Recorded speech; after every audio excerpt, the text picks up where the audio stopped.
I would say homeless is not being able to go home for whatever reason. That you can't go home, you don't have a home, you feel like it's just you can't go there. Tonight's spotlight on the homeless in San Diego, the reality for anyone who's struggling to make ends meet. The vast majority of the people in our program want to get back on their feet. Some of them have been beaten down so long they don't know how to achieve that. When you come to the shelter and you have a stable environment where there's nobody using, it gave me a good place to grow up in. And the stories of hope for the people who refuse to give up. KPBS Evening Edition starts right now.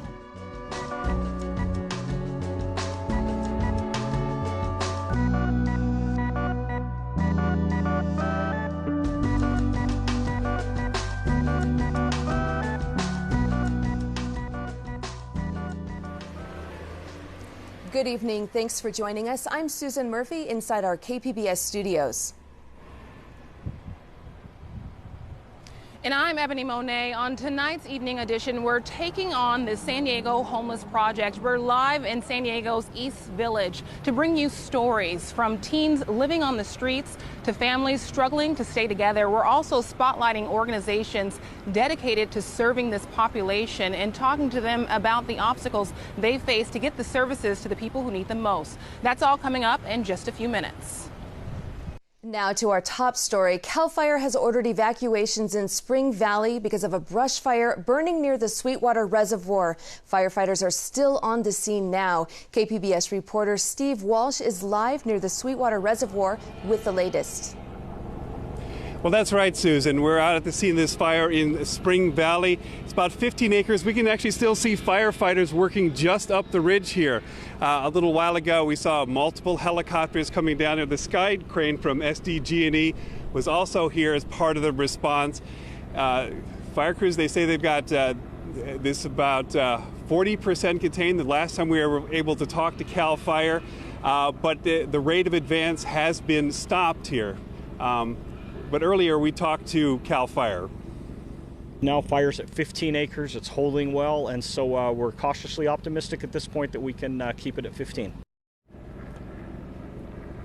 Right, so they're expecting that they can keep it at 15. We have seen occasional flare-ups up here on the hill, but so far, even though we are surrounded by homes, there has been no damage to homes at this point. The voluntary evacuation has been in place.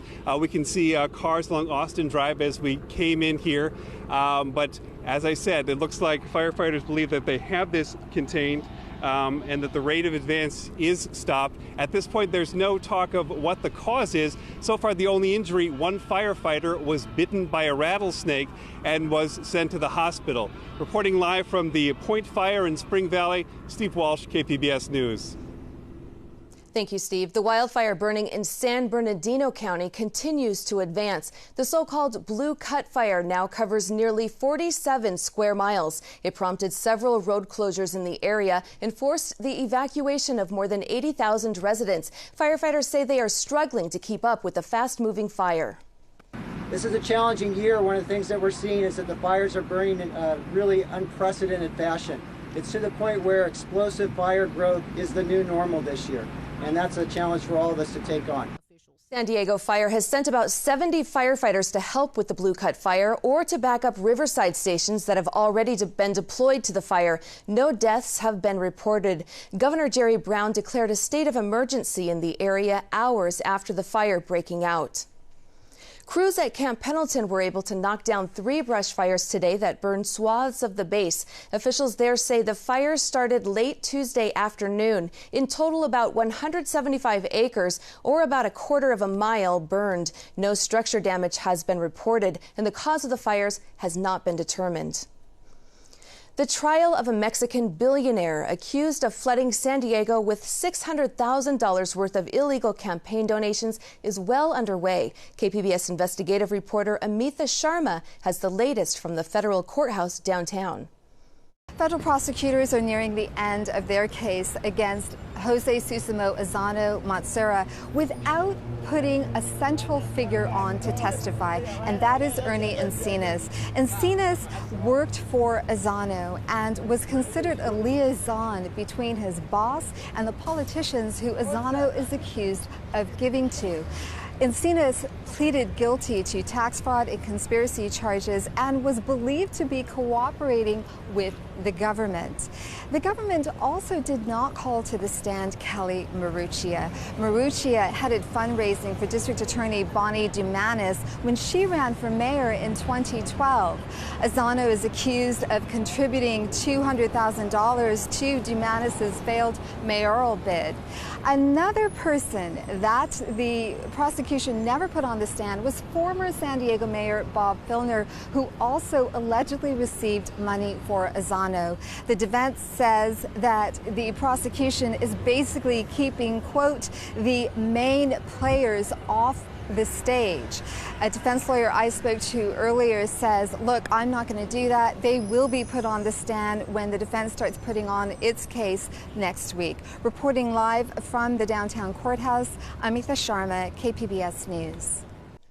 $82 million of improvements are in store for a railway that stretches from San Diego to San Luis Obispo. The grant comes from cap and trade funds distributed by the California Transportation Agency. Projects include installing 2.6 miles of double tracking, new bridges, and signal improvements in San Diego County. The railway is used by North County's Coaster Train. A new survey finds California voters overwhelmingly support a sweeping gun control measure on the November ballot. The UC Berkeley poll finds that Prop 63 is supported by 93% of Democrats, 79% of independents, and 65% of Republicans. Among other things, Prop 63 would require instant background checks for people buying bullets and ban possession of high-capacity ammunition magazines. Now we head back to Ebony Monet live outside of Father Joe's with our San Diego Homeless Project. Susan, Interfaith Shelter Network works with area churches to provide emergency shelter for homeless men, women, and children. Organizers tell me they're seeing a rise in situational homelessness. That's people who had a place to live within the last year, but they lose that place after a crisis and find themselves and their families without any place to go. Homelessness is a cancer on the entire society. Bill Zucconi is Interfaith's rotational shelter coordinator. He says 15 years ago, it was mostly single men in need of shelter. Now he sees more children. More and more and more families. It's the problem of homelessness is growing. It's not shrinking. And it's affecting even a larger portion of the population. Interfaith Shelter Network offers case-managed, church-operated shelter. The vast majority of the people in our program want to get back on their feet. Some of them have been beaten down so long they don't know how to achieve that. That's where Interfaith's case managers come in to help develop a specific plan to guide men and women to housing. Leaders say it works. 50% of people leave Interfaith shelters with jobs and their own place to live. Interfaith helps about 260 people a year and say that's just a small portion of the need. It's going to take the entire community, the entire society to seriously tackle the homeless issue. And in the type of program we run, we need more churches to get involved so we can extend our shelter time so we can help more people. Interfaith leaders tell me that about 3/4 of all the people that they work with come to them after losing their jobs or other health issues or other things just outside of their control. And as for that situation, they're seeing that also in North County. Now over in North County, there is an emergency shelter for homeless families, men and women and children, and it's open all year long rather than just in the wintertime. But as one shelter opens in Vista, another one closes. KPBS's North County reporter Allison St. John explains. Amber Gonzalez, Michael Mendez, and their baby Cindy have just moved into the Operation Hope shelter in Vista for homeless families. It was a winter shelter, but as of this month, it's now open year-round. We've been together for a year, and we were using when I was pregnant, so I wanted to get clean so I could keep her and give her the life that I wasn't able to give to my other kids. Gonzalez says she's had drug problems for 10 years, but now she's 11 months clean. She and Mendez are determined to use the time in this drug-free shelter to work, build up savings, and stay clear of methamphetamine. For them, it's vital that no one else in this safe haven is using drugs. Yeah, that would make a big difference because it would trigger us. It would make us want to go back out and use. Ironically, right as the emergency shelter run by Operation Hope for Women and Families opens year-round this month, this shelter run by Solutions for Change, where 12 families are currently staying, may have to close. Solutions for Change has run this unassuming building as a shelter for more than a decade. It's the first stop for families who then move on into a longer-term program, the 1,000-day Solutions University. Solutions CEO Chris Megason has raised millions in private funds for the university, but he says he has no choice but to close the intake shelter because it has lost $90,000 in federal money. So not having that is catastrophic for us. We can't keep it open. Federal funding for homeless programs embraced a policy called Housing First around 2010. One element of that policy requires providers to offer shelter immediately without setting conditions, like being drug-free. 16-year-old Mackenzie Pankey's life changed when she entered the Solutions intake shelter with her mother Jennifer 7 years ago. Families that do drugs with their kids in the household, usually you see same kids growing up and becoming addicts themselves. When you come to the shelter and you have a stable environment where there's nobody using, it gave me a good place to grow up in. Jennifer Pankey says she would not have been able to change her and her daughter's life if the Solutions program had not required everyone in it to be drug-free. No. If I would have lived with people who were actively using, I would not have been able to stay clean. I just wouldn't have. It's so hard, you know. It's kind of like if someone has lung cancer, right? And they quit smoking and they go through remission and all these things, and then we say, okay, you know, we know you're going through this and you're in remission and you're a warrior and you survived, but now you're going to have to live in housing with everyone who smokes. Megason says the federal condition that his program offers shelter without requiring clients to be clean is counterproductive. We're not looking at just getting people behind a door. What we really are trying to do is get people out of what we call the churn and the dependency systems, get them off all of the government aid. Back at Operation Hope, Director Kathleen Higgins says her funding to go year-round is mostly local and mostly private. I've been doing this 20 years. 20 years ago, almost all of us got 80+% of our funding from government sources. Now, Higgins says, shelters like Operation Hope know they have to do without federal funding from the Department of Housing and Urban Development, or HUD, because of the Housing First condition. We understand why HUD enacted the law. Their focus for the next few years is eliminating the veterans' homelessness. Greg Angel of Interfaith Community Services in Escondido oversees an alliance of homeless agencies in North County. He says Housing First is working successfully to end veteran homelessness nationwide. Over the last 3 or 5 years, homelessness among veterans has decreased nearly 50%. That's the result of increased resources being focused on veteran homelessness, but also the implementation of Housing First methodologies. The Housing First approach is resulting in a major shift in how homelessness is addressed, he says. We have an entire system of care for homelessness that is transforming. But in the meantime, emergency shelters like Operation Hope say they'll have to rely on local and private money to run their services. The drive to want to work has enabled me to get off parole and try to be there for my family, my daughter. You know, it's hard. It's a hard road, you know, but I'm struggling and fighting every day to stay clean, sober, and be with my family. I want to be successful in this place and get us into an apartment with both of me and Amber together, working together and doing everything we possibly can to get into our own apartment, or, you know, and be able to support each other do it. The key to this family's success will be to live in a drug-free environment, and these homeless providers say if that means sacrificing federal funding, it's worth it. Alison St. John, KPBS News.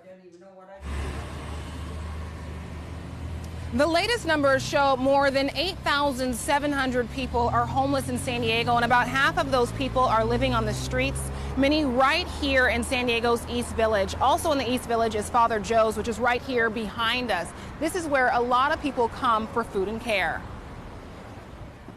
In San Diego's East Village, you'll see evidence of the city's growing unsheltered homeless population. You'll also find Father Joe's villages. So this is a common problem. It's a problem that affects all of us, right? And so it's not just those who are on the streets. I mean, it affects all of us. And so, but if we come together as a community, I really do think that we can beat this. As San Diego's largest homeless service provider, Father Joe's feeds and cares for 1,500 people every day. That includes 150 homeless children. Young children who are homeless are 4 times more apt to be delayed in the development. And so what that means is that by the time that they get to grade school age, 5 years of age, let's say, they're behind their peers. To mitigate that, Father Joe's offers tutoring and counseling in its therapeutic child care center. There's also an affordable housing complex, health care, and job training, all with the goal of providing long-term solutions to homelessness. The key to it all is housing. In order to break the cycle of homelessness, we need to be able to provide the housing. And we have the least affordable housing market in the entire United States. So it's extremely difficult.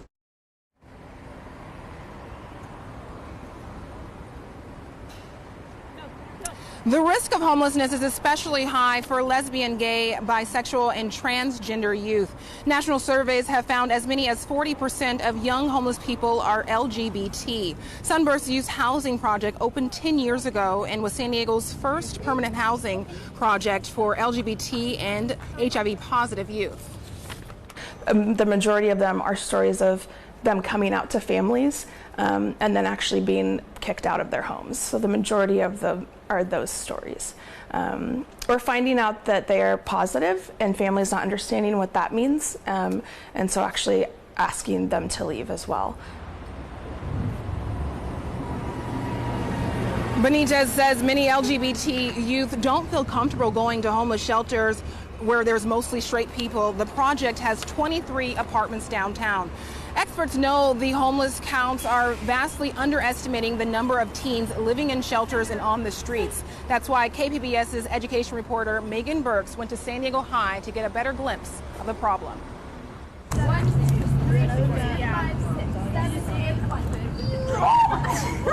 It's summer break, but not for San Diego High's cheerleaders.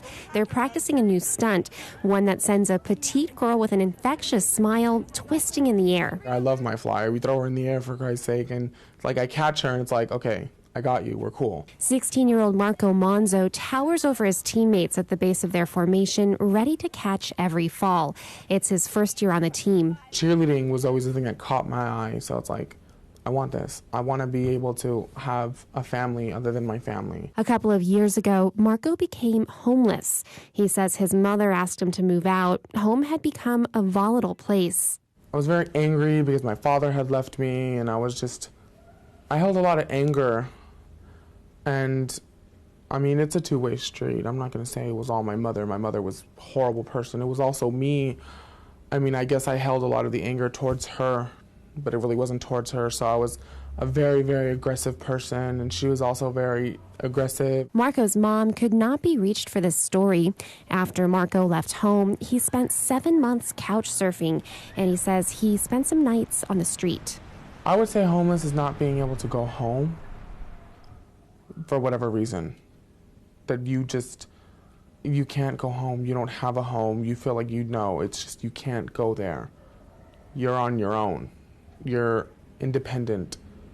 It's me and only me. So that's how it was. I was like, I don't have a family, I'm homeless now. The San Diego County Office of Education estimates more than 23,000 students in the region experienced homelessness last school year. That can include children whose families are in shelters, on the streets, living in cars, or couch surfing. At San Diego High, administrators say about 20% of students experience those or similar situations. The estimates aren't perfect, but even more imperfect, says Mark Lim, is getting teens like Marco to fess up that they're alone and without a home. The Regional Task Force on the Homeless counted 145 such children when it did its annual count in January. They're a very hard population to find. They're very sensitive about that issue. They don't want to be found, and they have a very big distrust with authority figures and teachers, police officers, etc. Lim works at the Toussaint Academy downtown, where Marco now lives. It houses and supports up to 35 teens until they're 19. Their parents remain their guardians, but Toussaint gets the young people through high school and on to self-sufficiency. What we serve is unaccompanied youth, so this kind of falls into characteristics of kids that aren't foster youth, not emancipated, but kind of in the middle ground there. Which is still a very significant population. Kids that may not feel comfortable being at home, have no place to go, but don't necessarily want to be in the system yet. So where do these youth, these kids find their services? And that's where Toussaint Academy comes in. Of the conflict is just describing the root causes. Twice a week at Toussaint, tutors from C2 Education work with the teens to bring up their grades and chart a path toward college. When Marco was homeless, he had missed 150 days of school, and his GPA dropped to 1.0.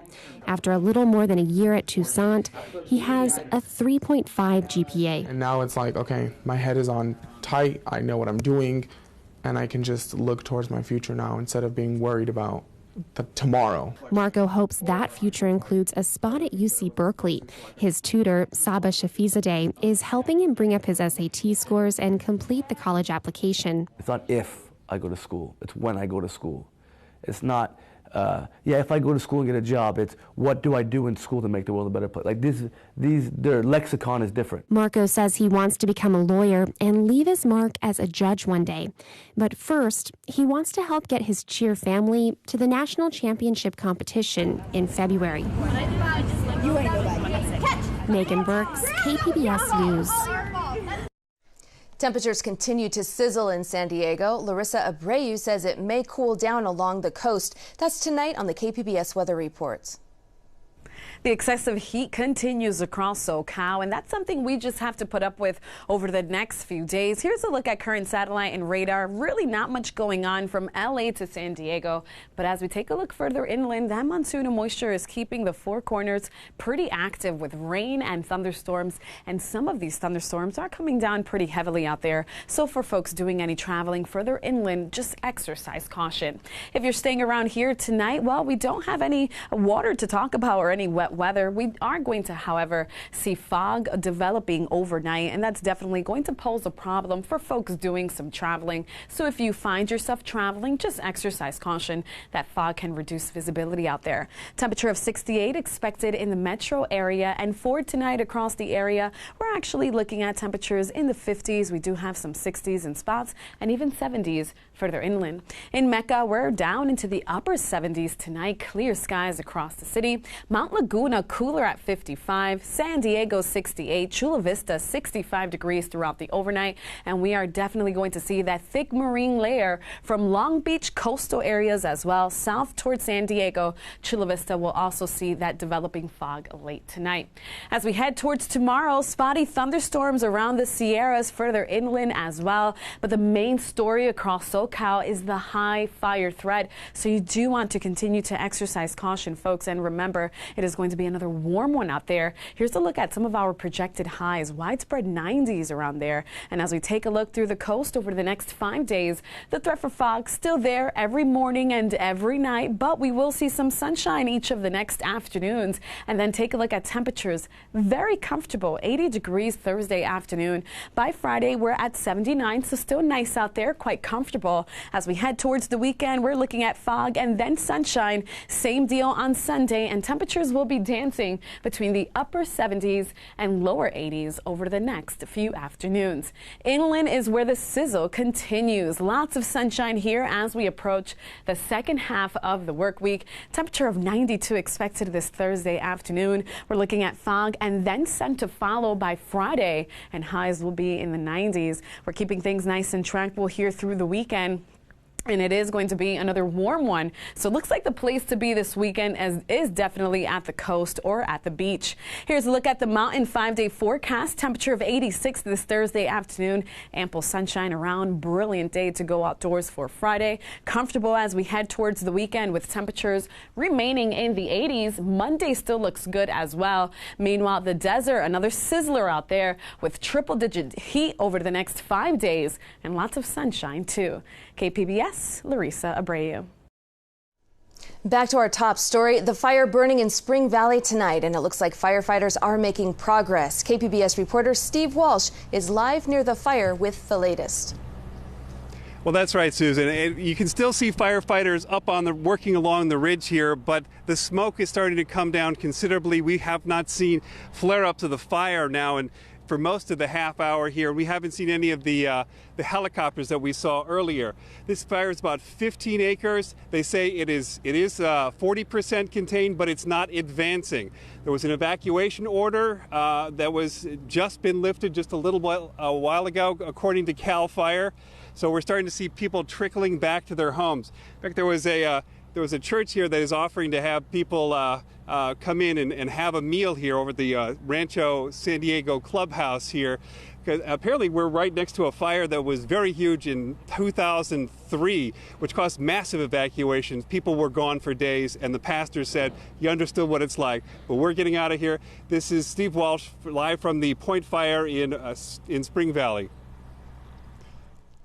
Thank you, Steve. You can find tonight's stories on our website, kpbs.org/evening edition.